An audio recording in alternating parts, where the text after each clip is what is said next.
Yo, what's up guys, it's Chris. So I don't do many videos because I kind of feel like I don't have that much new to add to the conversation, or sometimes I feel like everyone's at the same level of understanding that I am. However, I had a couple phone calls in the last few weeks and the people were like, yo, thank you for explaining to me what you think is going on here and what you think Bitcoin is going to move towards in the future. But get your message out there, and there's a lot of kind of cryptic stuff out there right now, especially surrounding BSV and 21E8.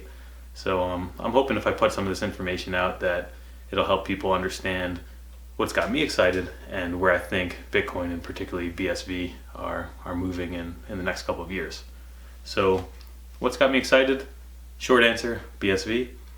Now, before you turn off this video or think that I'm some kind of BSV shill, just know that I've been around here for a while, like 7 or 8 years now.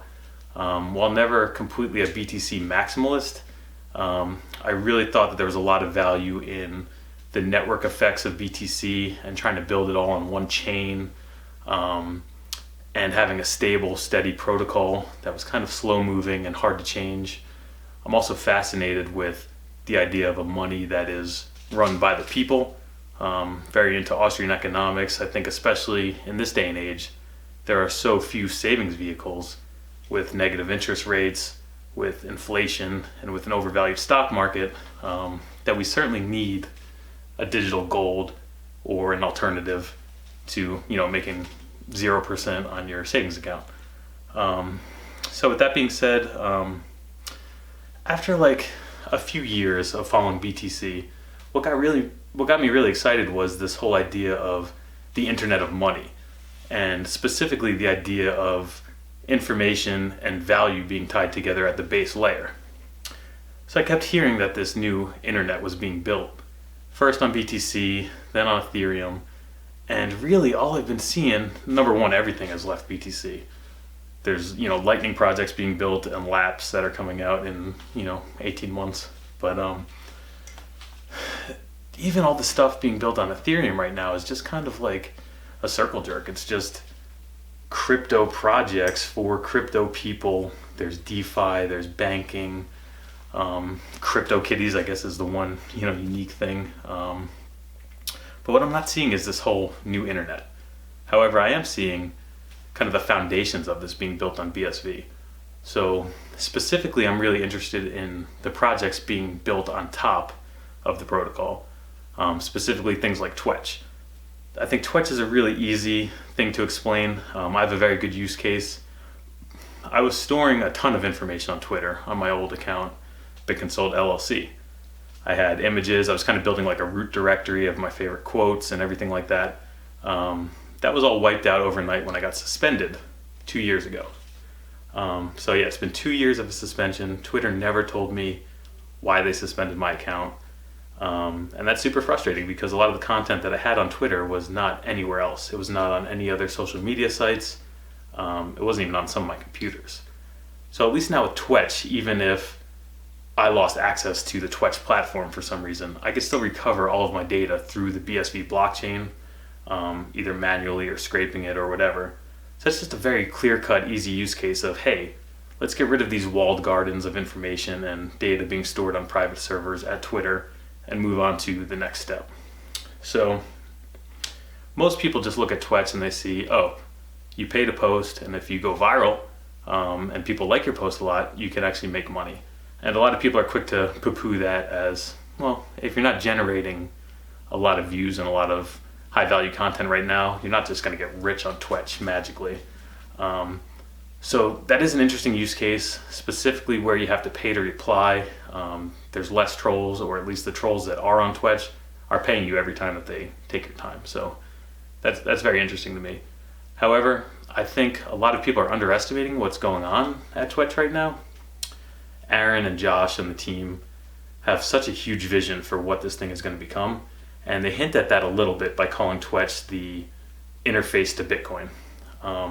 The interface to Bitcoin can be kind of easily described at first as it's never been easier to post information to the BSV blockchain. I heard for years that proof of existence systems were coming on BTC and that you could upload images to BTC. Then I heard that op return was spam, And then it just became way too expensive to transact on BTC. Now on BSV, you could post images for 15, 20 cents, have them always recoverable on the blockchain. And not only that, but you don't have to build out the transactions. You don't need a computer science degree to put content on chain. So taking a step back even from Twetch being the interface to Bitcoin, I think there's a much bigger picture in play here from like an information theory perspective. I'm fascinated with the idea of the world stream, which is this idea that instead of opening up a browser and going to Gmail, Facebook, ESPN, you'll be able to just open up a terminal and say you want all information about the Green Bay Packers for the last hour.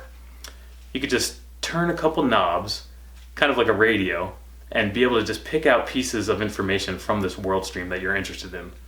So if you want everything that happened with the Packers for the last hour, you can turn a couple knobs, and all of a sudden you'll have the game if it's on, live scores, news, but also any emails or conversations with your friends about the Packers.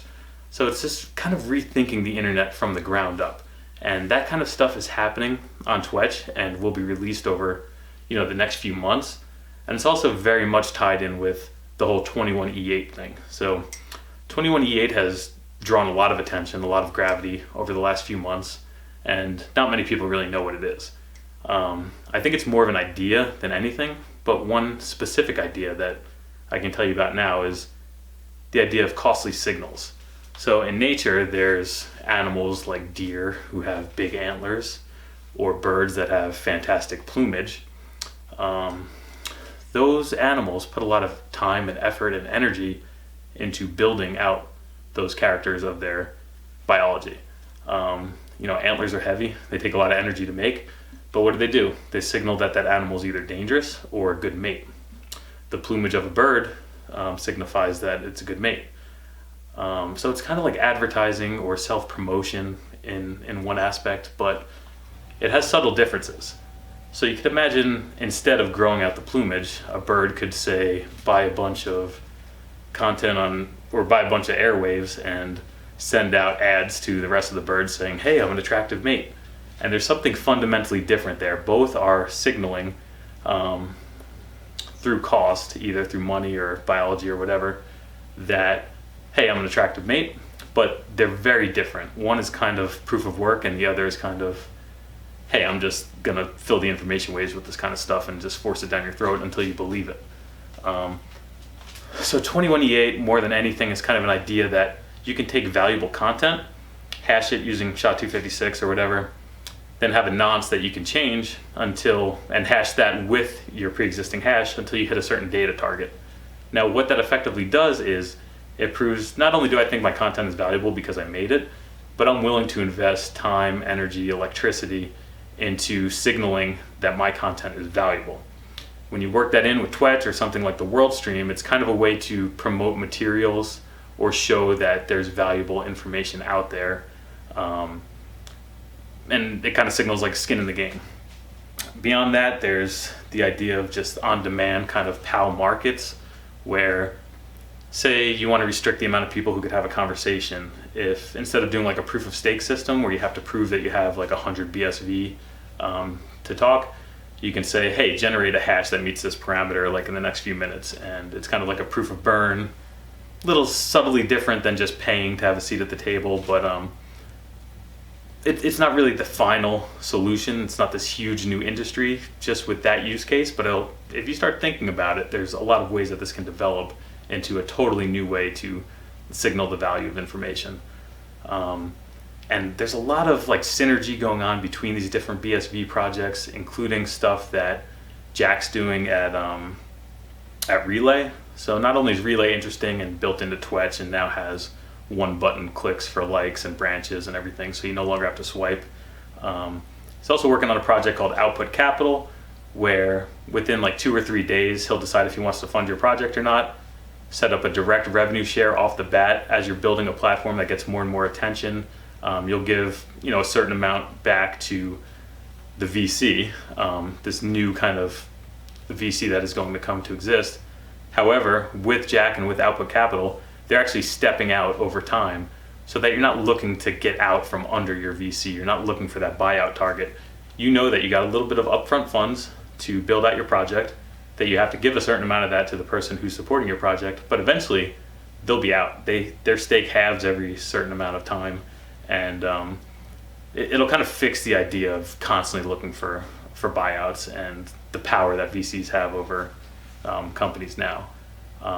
An extension of that is kind of like the SDK system that Twetch is building, where not only you'll have developer tools to build on Twetch, but if you develop some way to post content or some way to drive more traffic to Twetch and other people decide to use it, you can actually work with Twetch to get like a revenue share of future income from those people. So I'm kind of just speculating here as far as what I think might happen, but it might be a much fairer way to kind of get people paid for what they're generating.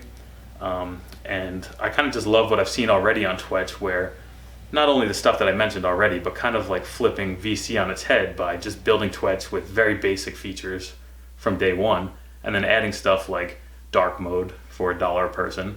If you want it, you pay for it, and the developer gets paid. It's no longer, hey, I need $1 million before I develop all these features, and I'm going to give everything to everyone for free at once. There's just a whole new paradigm of building incrementally and getting paid incrementally that kind of reminds me of like construction companies, and how a lot of people start with small, like maybe landscaping projects, then move up to sidewalks, then to streets, then to bridges, and everything kind of just builds on itself, and you have this kind of proof of work resume of everything that you've developed. So that's pretty much all I wanted to talk about today, is just what's got me excited about what's happening right now. It's not just theoretical, it's not in a white paper, it's not being promised to me and maybe will be delivered in 18 months. Certainly there's, decentralization that is being sacrificed by using BSV and, the number of miners, small number of nodes and everything. But I think we also turn a blind eye pretty easily to the bottlenecks and the centralization aspects of BTC. Whether it be GitHub access or just the thought influencers who kind of drive the conversation, with no 2x and everything like that. So, scaling blockchains is the biggest problem in tech right now, and there should be multiple approaches, and people should be open-minded. I mean, even if you consider BSV to be your enemy because you're pro BTC, you at least need to spend the time to learn about what's going on these different platforms, so that you're prepared to either improve or to know where your attack vectors are. But in the end, why even be campy about all this? Just, we got a good group here, and a lot of people just want to see blockchain succeed, and who are kind of fed up with the internet as is and are ready for life after Google, to steal a term from George Gilder. So yeah, that's about it for today. If you like what you saw today, just please let me know, because I don't have that much time, so I don't really do this stuff very often. But if I get any kind of positive feedback, I'd love to do this more often in the future. All right, take it easy. Later.